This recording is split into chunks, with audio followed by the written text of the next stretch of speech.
I hate to admit it, but Dane Cook's joke the other day did make me laugh. Now, one joke doesn't make up for the hundreds of other ones that didn't make me laugh, but I'll have to give him that one. Actually, he said two things that made me laugh. The first one was when he called The Dark Knight Rises a piece of shit, which I think is funny coming from the star of Good Luck Chuck and Employee of the Month. The actual joke, the one that got him into trouble, is basically if somebody hadn't opened fire in the Aurora Theater, after about 25 minutes somebody would be saying, "Fucking shoot me already." Now I understand why people find it tasteless. I probably wouldn't have made that particular joke myself, but then again, if I had taste, I wouldn't be listening to Dane Cook at all. I am by no means innocent of making jokes that people would find tasteless. I made one right after Amy Winehouse died. I made one when that jackass drove his car into a tree, doing the world a favor. I made one after Christopher Hitchens died, and I respected his work.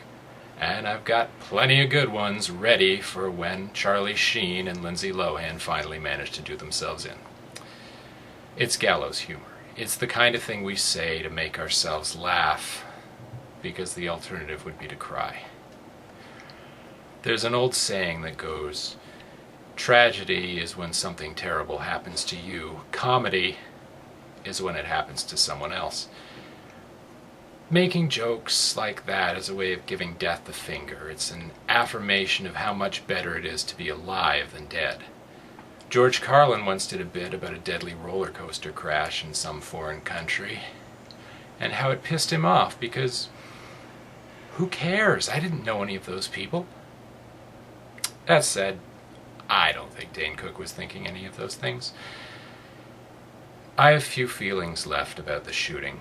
I feel scared that some other idiot might emulate the shooter. I am disgusted that the shooter is still alive and that he's going to get all this press and attention that he craves. The people who died were at a midnight showing of a Batman movie. Those are my kind of people, the kind of people I hang out with. I think that the best way to honor them is to remember the names of the people who died, to remember the people who were willing to dive in front of bullets to save people that they loved, and to hope that the name of the killer is consigned to the obscurity of history.